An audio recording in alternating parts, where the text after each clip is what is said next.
I'm Steve Hamilton, the Dean of the Graduate School of Education here, and I'm going to be the moderator of the panel with the people you've already met. I'm going to try to moderate this panel, but it's a very immoderate panel. Thank you.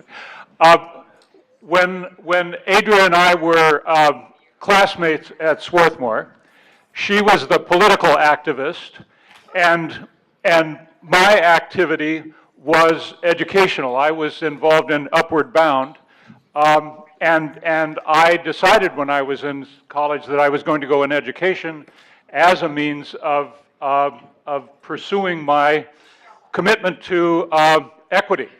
Unlike Adria, I knew what I was going to do when I graduated. But at this point in my career, I'm feeling more than a little chagrined that, according to the evidence, education has not only failed to make our society more equal, we've become less equal, but it has become a means of further stratifying our society. That is to say, privileged families are able to make sure that they pass on their privilege through education by making sure that their kids get a better education than other people's kids. That's what's happening at a macro level. One of the reasons I'm happy to be here at the school that was created by my graduate school classmate, Rob, and my friend Larry, whom I met in the School to Work movement, is that they are one of the schools that is countervailing tendency to that. That is a school that is succeeding in educating all students to a high level. Elliot is another one of those. I visited his Met school some years ago, and like 20? No, it couldn't have been that one. It was at 20. Anyway, there are some bright spots that are very encouraging. And I believe that's a major motivation for all of us, most of us in this room, is to learn how to do a better job of educating all students. And I wanted to begin the panel by asking each one of the members to tell a story about how that has happened, how barriers have been identified and overcome on the way to making it possible for all students to get a good education. Let me start on the right with Rob. Well, thank you, Steve. I'm really delighted to be the first speaker here. Well, there's probably a lot. I'm going to be grabbing the mic from people as they're talking later, so I'll try to be brief. Right now, I want to think about I want to just say one thing, that very early on in my career, first of all, I went to Morocco and taught there for a couple of years in a small village, and in an Islamic culture, and learned to appreciate that culture in ways that transformed me, and I was never the same afterwards. So I came back to this country feeling like I was a stranger in my own land, and I still feel that way.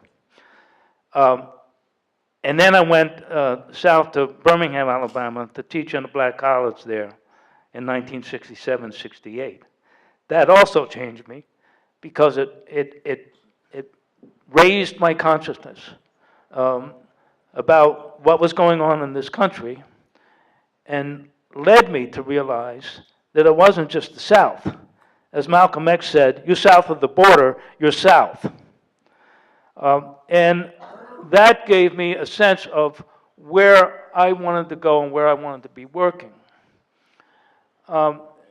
And just one little, so I ended up working in a little alternative public school. I was in a doctoral program by that time. Steve was doing a study there. We were both doing study there, but I was working in it. And it was a school where we knew that anyone in that environment who was affected by a decision had the right to participate in the decision, and where we wanted to celebrate diversity, and where we wanted to reconfigure the relationships between adults and kids in schools. Wanted to shake that up. So in that school, we had students holding the balance of power. This was a public school inside a school. And it was started by some graduate students, of whom I was one, and some Cambridge teachers. Students held the balance of power on the hiring committee to hire teachers in that school, in a public school. And we managed to figure out, we were all young at the time, those of us who were the adults, were trying to figure out how to be adults in that school. And sometimes that wasn't so easy. The school was like, it looked like chaos, and it was chaos at times. It took us a while to get our footing. But what we discovered was that the way to change the authority relationships between kids and the adults, you know, the usual authority relationship in a school is, I'm the teacher, I've studied this subject, I know more than you, I'm older than you, and I'm getting paid to do this. That's the basis for authority, right? In most of our schools. And those things are there. They're there in the environment. But it's not the authentic basis for authority. The authentic basis is that we have a common purpose. And as the teacher, I am the custodian of that purpose. So that's what we were learning to do way back then, in those early days, was to share authority with kids around important decisions about who teaches here and what we learn. And that's what I've tried to be working on ever since, because I knew from experiencing it that it could work. And I knew also that it was very rare. And I even saw, as some of the practices in that school got chipped away as the system moved in to it. There's this regression to the default. So I don't know, I better stop there. But just a notion that kids respond when they are invited to participate in determining their future, in saying who we are as a community, who I am, who we are, and where we're headed. They respond.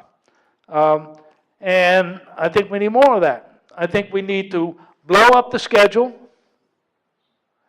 change the teacher, engage in collegial pedagogy, and do assessment as dialogue. You've been here all day, right? You've been here learning all day. How would you like to be assessed? I'm serious. How would you like your learning today to be assessed? Well, one thing you would want to say was, well, let's talk about how good the sessions were. It's not just about what I learned from the session, it was about whether the session was any good. So we need to think about those authority relationships, the collegial pedagogy. We need to think about experience as the text, which all your students are getting engaged in. That's the text that gives them standing in the classroom, if we're talking about equity. And we need to think about assessment as dialogue. Those are just three things I wanted to say. I got that off my chest, and I'll pass it along to somebody else. Okay. I'm going to stand up because I'm Larry from High Tech High. So, hi everybody. Great. I love teachers, and it's a real honor and pleasure to have you here. To answer Steve's question about equity and issues, especially for those of us who have the special, I was a carpentry teacher for 15 years in inner city high schools, in this space, early in August, we had all 760 of our faculty and people who work at High Tech High. And when I just welcomed people, there were other people who were running the show, and I stepped off the stage and I saw Brent. Where's Brent over here? By the way, it's very easy to run into Brent in a crowd. And I saw Brent, and a young teacher said to me, who's Ted Sizer? I guess I'd mentioned Ted Sizer in my 2 minutes, and some of you might not know him. But you're about to find out about him. And I ran into Brent and I said, do you still have that video from when Rob and I interviewed Ted right before he passed away? Ted was a phenomenal educator. He was dean at Harvard. He was 31 years old. He passed when he was 78, I believe, and had a great career in several roles in education. And I said, "Do you saw the video?" And he said, "I don't know." And 2 hours later, he emailed it to me, and I looked at it again. When we met with Ted, I asked Ted, "What was the moment in your life that you first started to think differently about this question of equity and intelligence and who can do what and who can't?" And he talked about when he was in the military. After college, he was in the military at Fort Devens in Massachusetts, and they had to shoot ordnance into a bullseye, which is pure math to calculate how it goes. And there was this working class kid next to him who couldn't do the math, and every single piece of ordnance he shot went in the bucket. And then Ted said, that made me start to realize that I have to really think about intelligence differently. And it started to make me realize that the more narrowly we define intelligence, the more broadly we've defined what's not intelligent. And the more narrowly we define what is motivational for a learner, the more broadly we've defined what is not motivational for a learner. And that was a gift for me. What else happened to me was, relatedly, while I was teaching physics in Cambridge, it's an, excuse me, Freudian slip, my son's doing physics in Cambridge. When I was teaching carpentry in the high school in Cambridge, someone named Tom Sue, who was at MIT, wanted to create something called the Cambridge Physics Outlet, in which my carpentry kids were making out of wood physics equipment, like shooting things and doing all that math. And our kids were making it, and he created a little enterprise about it.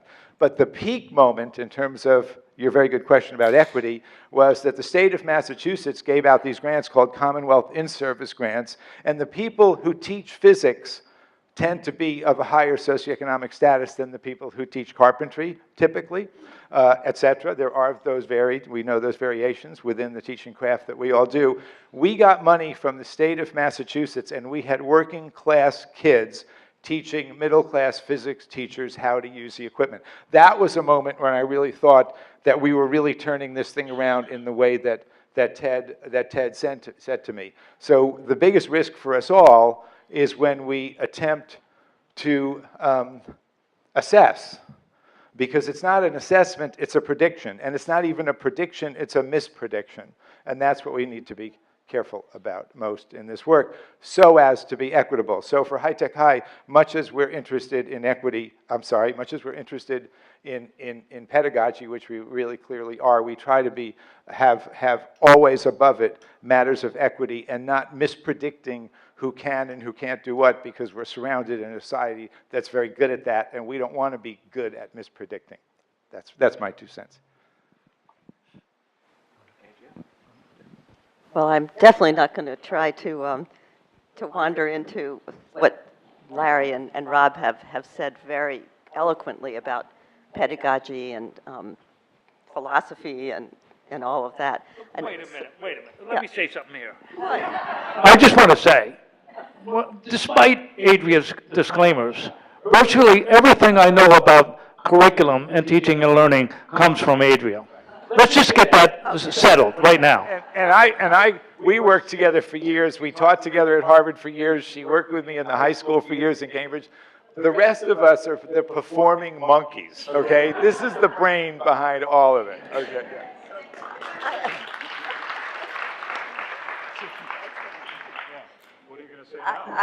I'm almost speechless, but the only thing I'm going to add is much more on a structural level, because it's true.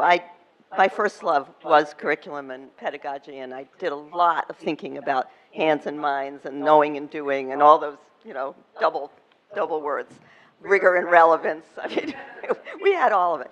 But what I wanted to say was, in the last 20 years that I've been at Jobs for the Future, my work has much more been at a systemic and structural and policy level.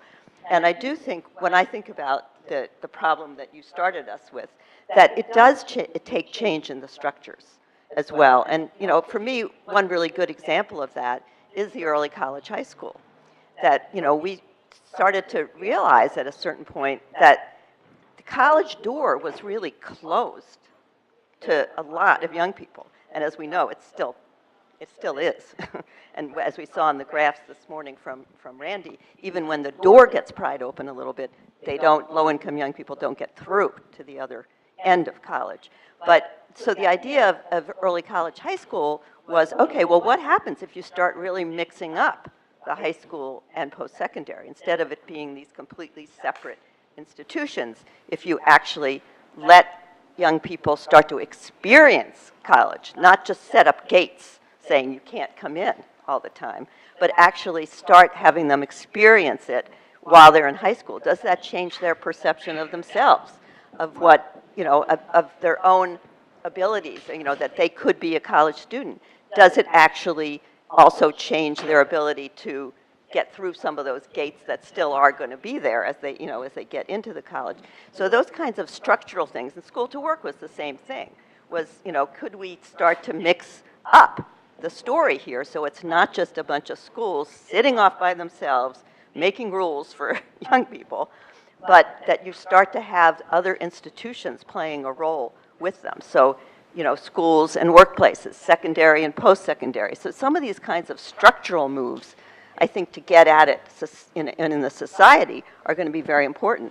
An early college had a little peak about 10 years ago, and then it looked like maybe it was going to go away. And now suddenly a lot of states are rediscovering early college. And it's, the ninth, we might call it 9 through 14 pathways or whatever, but it's an idea, another one of those ideas that because it does address the equity issue very directly in our society, because college has become the dividing line of our classes in many ways, I think it's an idea that's going to be around with us and very much worth paying attention to, but very, very hard to do, to break down those barriers between the secondary and post-secondary education.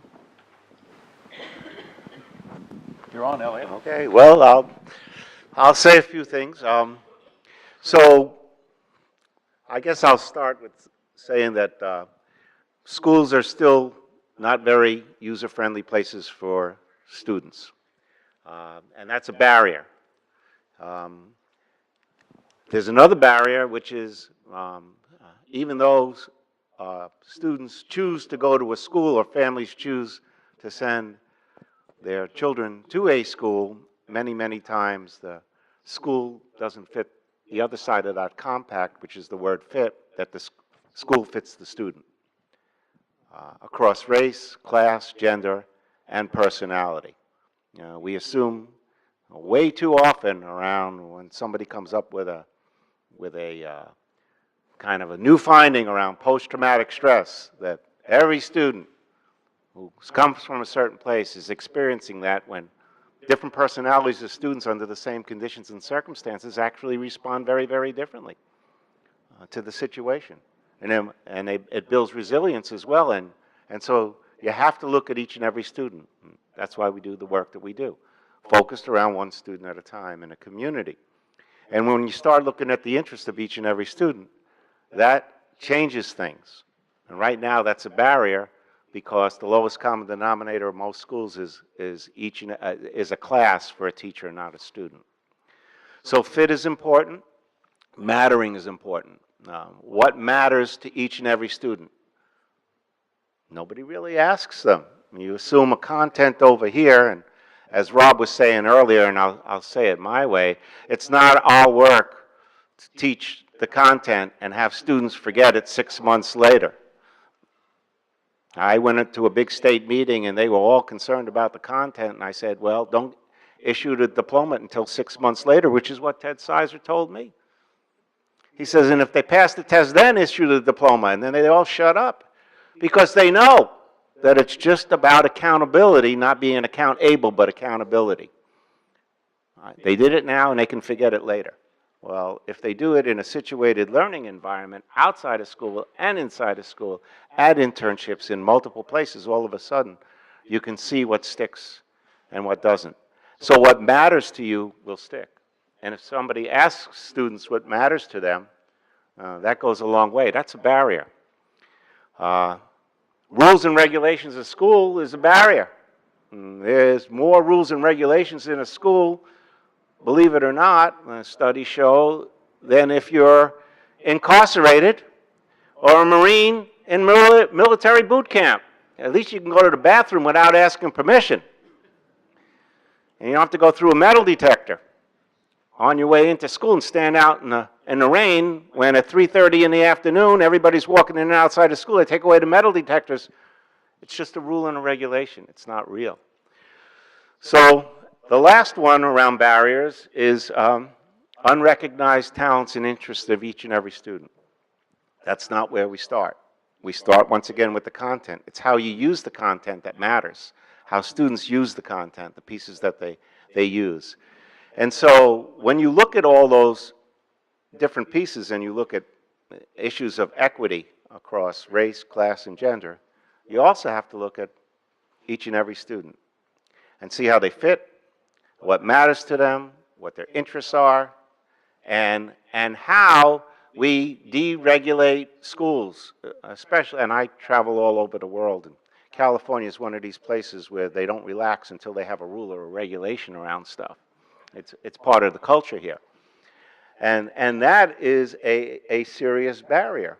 Unless you're the kind of staff person in your school or a school leader, which I'll talk about tomorrow, that figures out how to do that work in a way where nobody really does kind of check up on that stuff. They really don't care how you do what you do.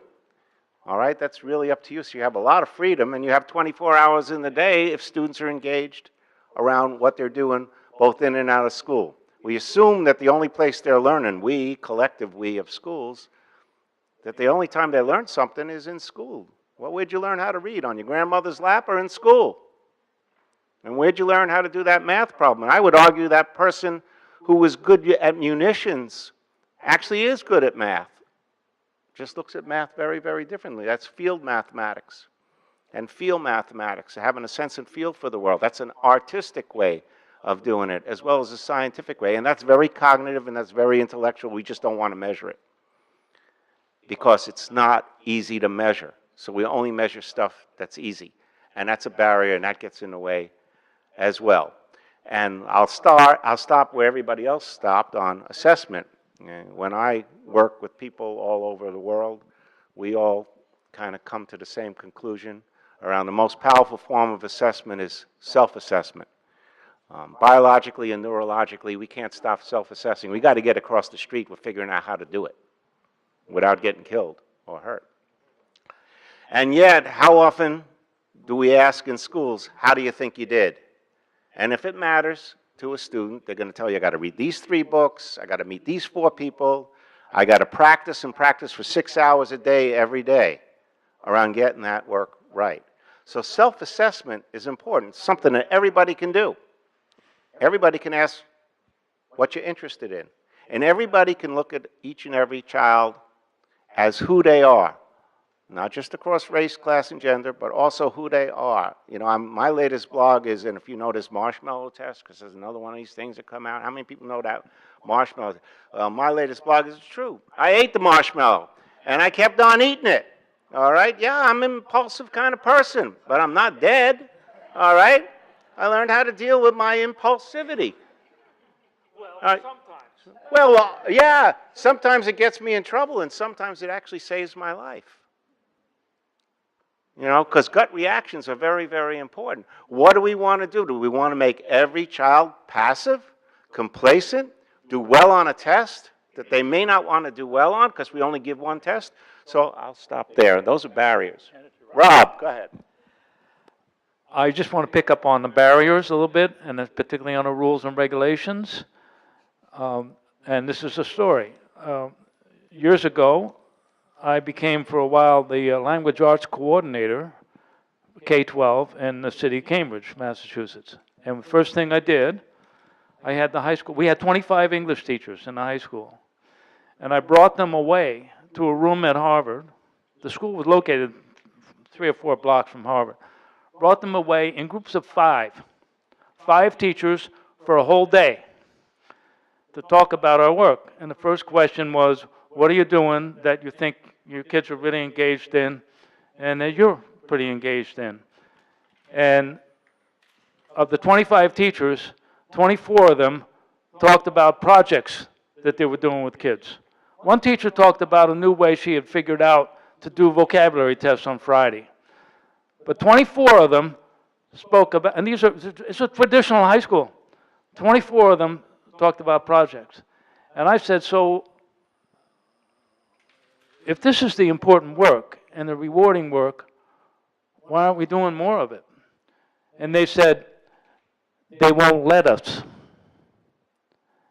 And I said, wait a minute. I'm they. I'm telling you, you can do this work. And they didn't, in the end. So this raises the question for me, of the barriers that we encounter, how many of them are real, and how many of them are inside us? How many of them are ones that we have created? Sometimes it's a little easier to keep doing what we're doing and talk about what they won't let us do because we're kind of used to doing what we're doing, and that's what we're comfortable with.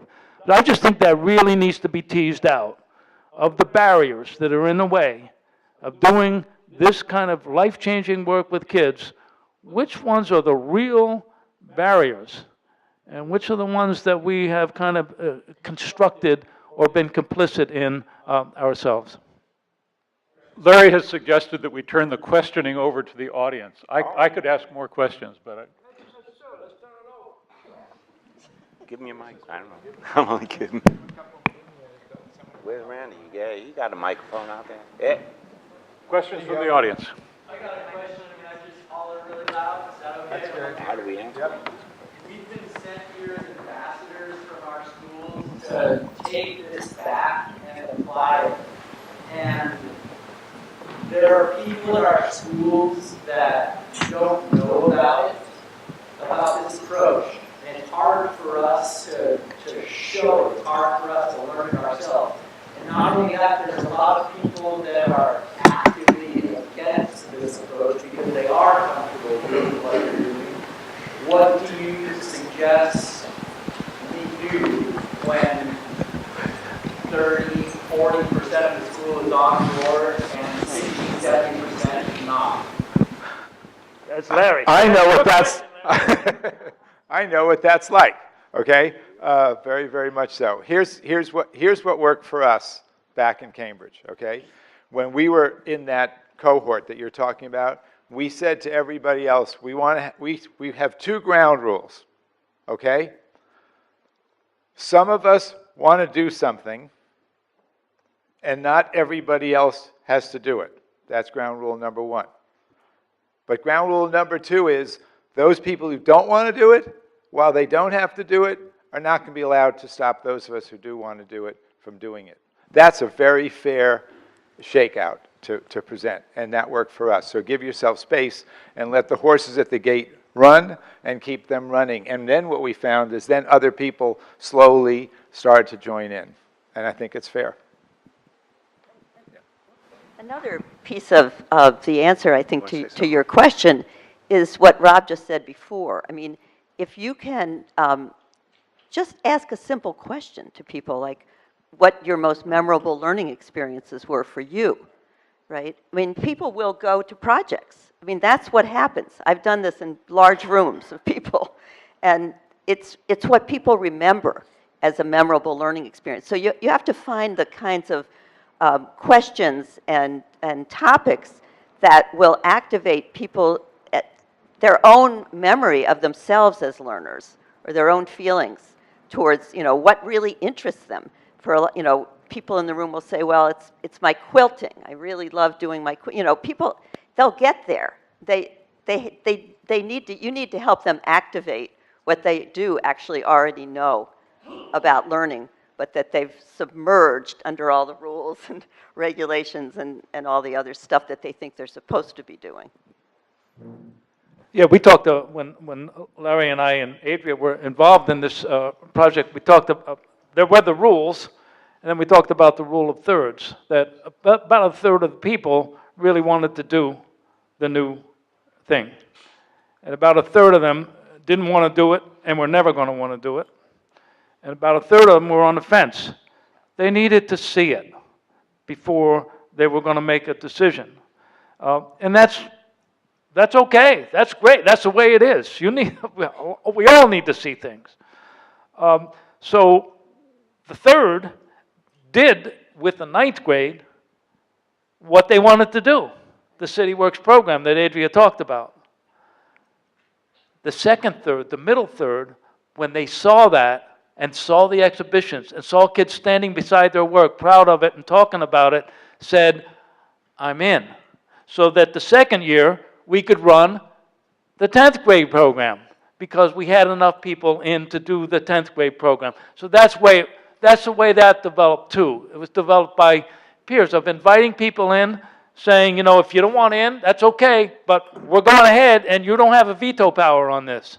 And then we were able to move ahead that way. There are lots of possibilities. You try to liberate a little turf, make it okay for some people to do it so others can see it. But I think what Adria says is also very, very important. This is not a conversation about a new technique that we've learned or a new way of approaching teaching and learning. This is a deeper conversation about our kids and about teaching and learning, about what we value in it. What is teaching and learning? And I think it's important to have that conversation about what's going to work best for our kids. And not to say, you know, you can't come in and say, hey, I just learned something that I think we should all do. That's not going to work. But it's more an issue of, less an issue of sharing and more an issue of listening in some ways. And then when you listen, you can figure out where the leverage points are that might give you a little purchase to move forward. So I just add that part of this is also to change the culture of the school. And that's a leadership piece that a lot of people in the school can do, but that culture shift around what the environment is like is really, really important. There's an assumption made, I'm hearing maybe from you, that everybody in all our schools is operating in the same way and in the same place in their learning as adults. And that's not so either. So that means that the culture has to be one of continuous understanding and getting better and better at what you're doing through your practice. And if you have that conversation and share each other's practice and look at each other in your schools, I think that goes a long way as well. So that culture piece is also very, very important.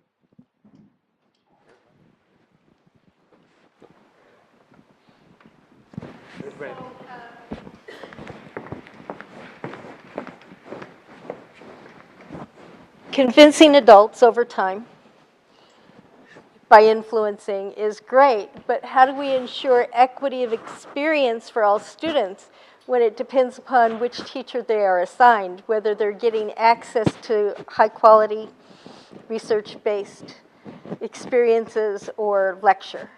So my question is, how do we ensure equity for the students during this time?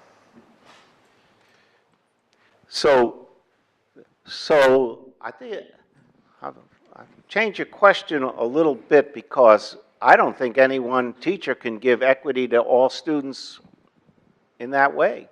That you have to look and see where the best fits are. And people have to be open enough to understand that. So if you have your students, you may not be the best person at that time, and you may have to develop those relationships. So you have to have some kind of, once again, culture in your school and ways of working with each and every student. Not everybody's good with everybody at the same time. And these are real serious issues that we have to address in our schools. Maybe somebody from the outside, maybe you learn real differently. Maybe you're an introvert. Maybe you're an extrovert. Maybe you don't like to work on projects. Maybe you like to listen to lectures. Maybe you don't like to listen to lectures. I mean, and those are change at any given time. So you have to be flexible enough to be able to figure that out. And that's a great challenge to have, I think. And the school does. It's a tough question. If the question's about assignment of teachers and who gets the good teachers and who doesn't, I mean, that's a really knotty question, because it involves families as well. and there are families who are good shoppers, and they know and they have influence, and they can get their kids where they want them, and there are families who don't have that kind of influence. So it's a really, really deep equity issue, and the ways, and there's no magic solution. But working toward a solution involves a couple of things. One is coming to an agreement, or finding some way to come to an agreement about what good teaching is, and coming to an agreement that equity is the issue in our school. Equity is a central issue in our school. Then we can begin to ask questions about, if we agree that equity is an issue, it doesn't matter if we're doing projects or we're doing lectures or whatever, there are certain things that get called into question. For example, questioning behaviors.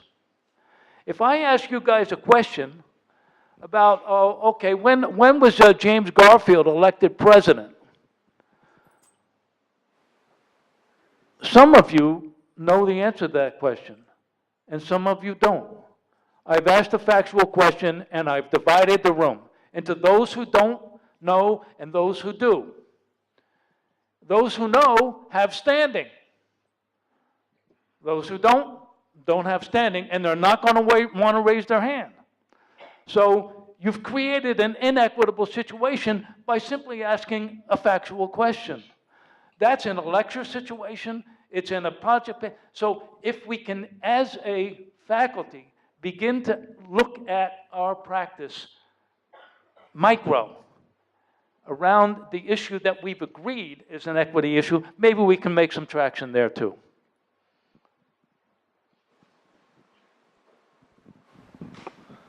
I would just add to, I'm going to agree with you rather than give you a conclusion.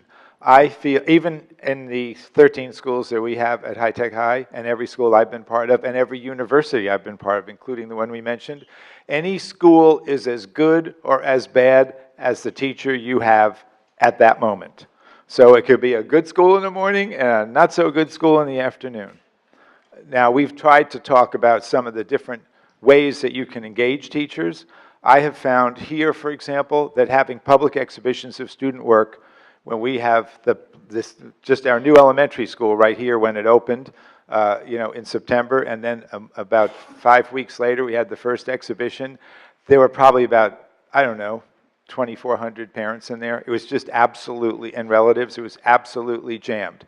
And some teachers were getting a lot of attention, and some people were getting less attention. And the teachers that were getting less attention didn't like getting less attention. And nobody in our organization was beating them up about it. They were, to themselves, in a healthy way, thinking, what is she doing that's so interesting, and what's she doing that's so interesting? Next time, I'm going to do some of what she's doing. I'm going to do some of what she's doing because I want to get some of that attention too. That's something that schools don't have. This whole idea has been mentioned by others of making it public, making it real. That's the best way to make your school an effective school for a larger portion of the day, and it'll still never be all of the day. But that's how I think you grow it. Another question?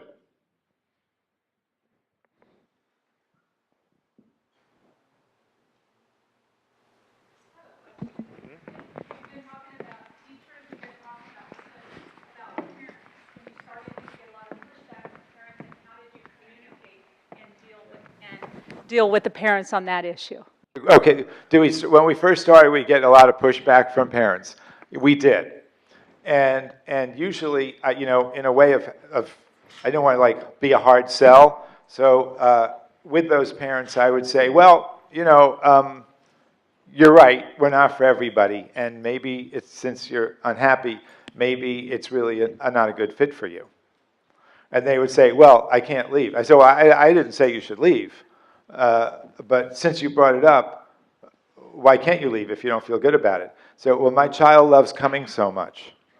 So I said, well, I'm sorry about that. So in our case, we decided, coming back to matters of equity, especially because we began as a high school and worked down, we decided that our four-year college entering rate was going to be the dividing line for us, the defining line for us. And we've done, and you know, if you probably heard our numbers, we're about, I think 67% of our kids here are of color, 46% are free and reduced lunch, whatever. It's a blind lottery that they're accepted, and the rate of kids going into colleges and completing colleges is rather high, extremely high for the population that we have. So I think a lot of parents over time said, well, at first they said, my kid loves coming, and then they said, and colleges love taking them. It's not the way I went to school, but it seems like it's safe. Why not do it? And what you're talking about, Larry, is mainly, I think, the upper middle class parents, right? And I think that's, you know, those are good strategies for dealing with that population.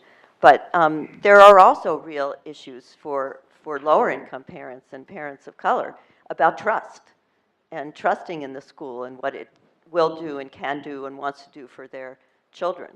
And that's, I think, a very different strategy. I mean, there's no, you know, like all the questions you all are asking, which are great questions, there is no easy answer to any of these. But the process of building some trust over time that, you know, we are working together. We do together have the, you know, and with the young person in the equation, because they have plenty to say about their own learning as well, we can figure this out. But it can't, you know, as long as the school is an alien environment and one that people don't feel a great sense of trust in, it's, you know, it's not going to be good for the teachers, and it's not going to be good for the students. And it's a very hard thing to build, I think. But it's, you know, and part of it is what Rob said before. If the faculty as a whole can agree on equity as a major issue and hold some values in common and make those values clear to parents, that goes a long way too. So in our schools, every student has a learning plan. And 4 times a year, there's learning plan meetings where family members come to the meeting, and it's about their child, the student, in the school, around starting with their interests, knowing that there's a content and a curriculum over here.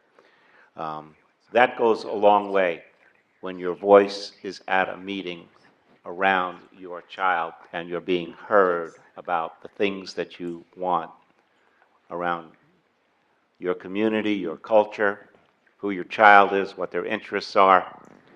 That conversation is a beginning, not an ending. That goes on for years and years, that the family is engaged in the school and the child is there. That's long term.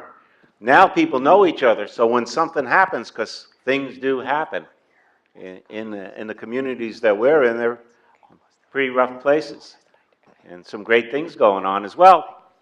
And so that role of a family in the school, our data is our parents come to our schools 11 times a year.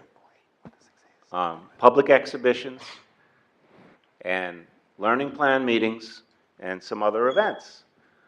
And they know that they're going to be heard if they have a question. These are significant issues in most schools. Parents are afraid, and they're the same parents. But when you invite and engage families to come into the school, and your culture is not one time a year that a parent is going to come in, or they're going to come for a basketball game, or whatever it is, that's a very, very different culture. And so that change is a big deal. That involves programmatic change around learning plan meetings and public exhibitions. It involves getting students out in the community and acknowledging what's important to the community and knowing that the students are going to be out in the community and bringing that learning back into school and vice versa. Because those students are going to be part of the community. When they graduate college, when they graduate high school, they're going to be in the community, they're going to be in the workforce, they're going to be productive citizens. So it's a long-term thing. Stuff happens. People get in trouble. Something happens in a family. All right? These are systems of prevention rather than intervention. And I would argue what we have now is a system of intervention in our regular public school system, not much of a system of prevention. And prevention starts when you invite people in, right from the get-go, and you don't leave and they stay. You're having a continuous conversation. You invite people in and you go to the homes. I think one of the things that I think is the most important things at High Tech High is that every new student to the school gets a visit from his or her advisor to the home. It makes a difference. You've been in somebody's kitchen in terms of the kinds of conversations you can then have and the kinds of trust that you can build.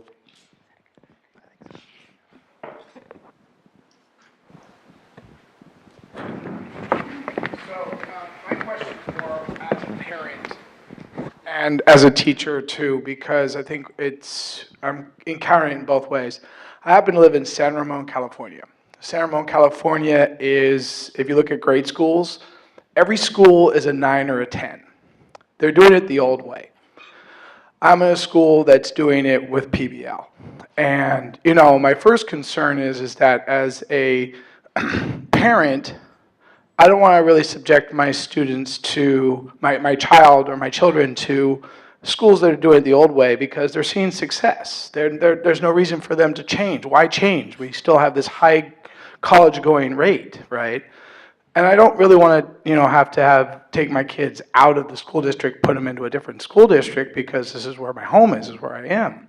So I guess the question is that how am I as a parent to attack these schools who say there's no reason to change? Everything's fine. We're doing it the right way. You see our college numbers. We see everything. We compare to HTH, and why would we change? That's the big quandary I have as a parent in a school district that's doing it the old way, but having great success.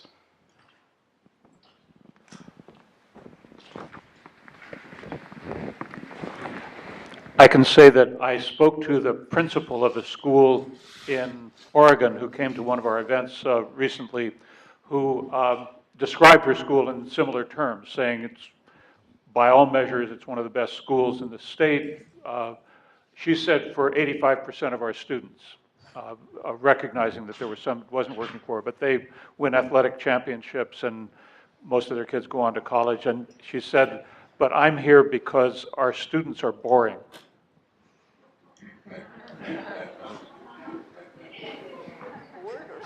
Boring. Yes, boring and stressed is the other thing she said. They are anxious and they have no interests and they are uninteresting as people. And she's worried about that. I don't know the school district, but I would ask the question about what measures. And are we looking at real different measures? I think at our schools, we're also looking at other measures aside from an academic measure. And I work with a lot of schools and districts outside of our own because they call us in or they call up High Tech High and they want something from us because they know that their students may be stressed and there's problems in the community. Doesn't matter rich or poor communities or middle class or all different all over the place. There's other measures that are really significant and important around students' interests, their levels of engagement, whether or not they feel anxious or depressed, and what's going on in their lives. And there's nothing that works on a flat line. We all kind of go up and down and change all over the place. So unless the school is really addressing that and changing its culture around that, or waiting for something terrible to happen, God forbid, I would say that you have to still get your parent voice out there and not just speak for your own child because you know a lot about this, but speak for other people's children too in that piece and stand up for it. I like that idea of looking for allies. I think I was talking with Elliot earlier, he was saying, we know that if people don't want to change, the change isn't going to happen. You have to want to change. So that then raises the question, how do we get people to want to change? What's the trigger? In the school we work with in Chicago, the trigger was that they were going to be disbanded because their test scores were low, and they knew they had to change. In the school that we work with in Iowa, in Muscatine, Iowa, they knew they needed to change because Muscatine is at a bend of the river, the Mississippi River, that has freshwater oysters that produce this nacre. They were the button capital of the world, and they had 30 button factories. And their kids would go to school, and then they'd go to work in the button factory. They now have one button factory. They know they need to change. So the trigger is different in different places. But I love the idea of finding allies. If people in the school don't want to change, if they hear from a lot of parents who want to change, they're going to want to change.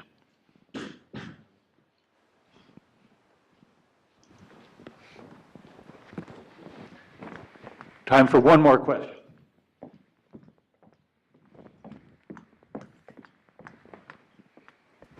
I'm curious if you could react to this question, should we get rid of career technical education and just have all classes, all students and all classes integrate career technical education? Let's hear what you have to say about that. It depends on what we define as career and technical education. If, you know, yeah, because, yeah, all right. So if we mean by career and technical education that these young people as teenagers are going to be put in a position where they're predicting their future occupation, that's flat out absurd.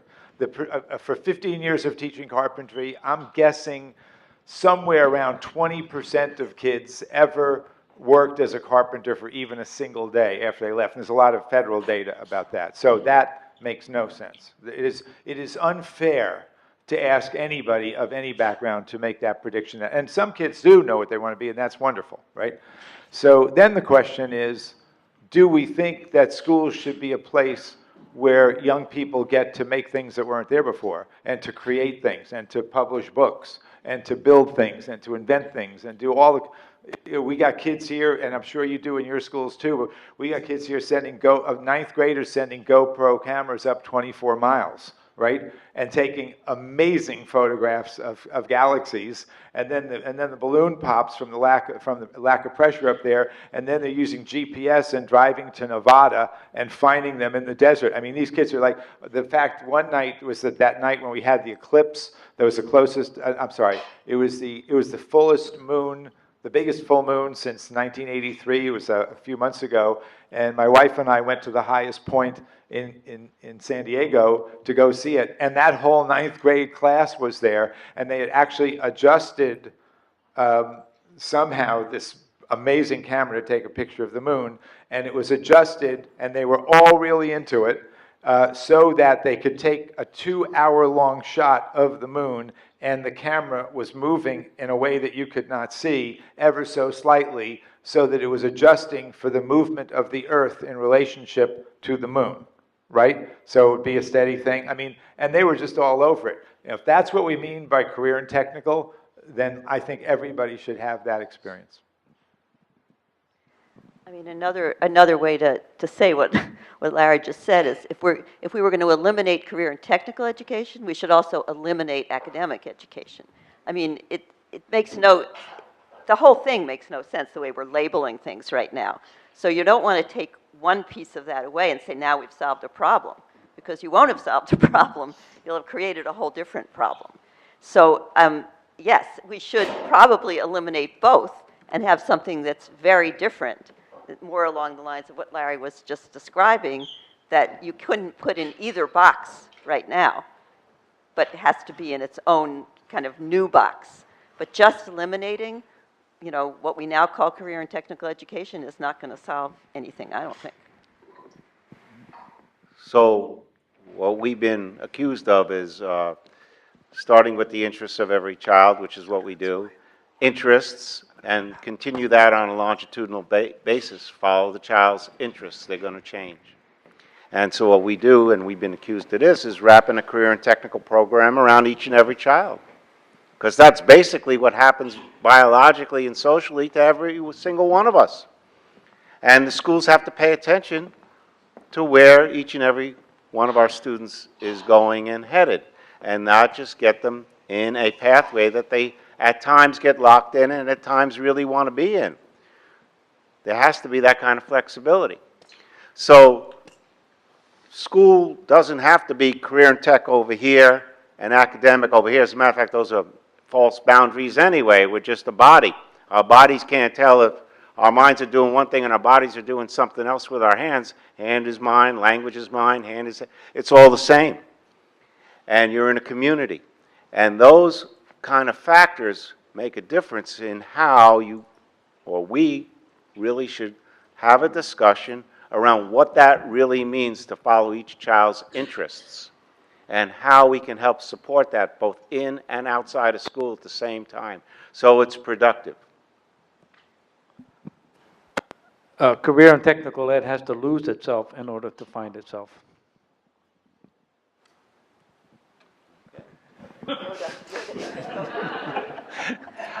And now you know why Rob is known as Yoda. We're going to close on those wise words. And I'd like to acknowledge before we do that this group is larger than it was this morning, even though it's 5 o'clock, because we've been joined by several of the students from our graduate school and by teachers who were invited to come to hear this panel. And we appreciate you sharing your speakers with that group. I'd like to hear applause now for the members of the panel, but also for the audience that has remained lively for so many hours. Way to go.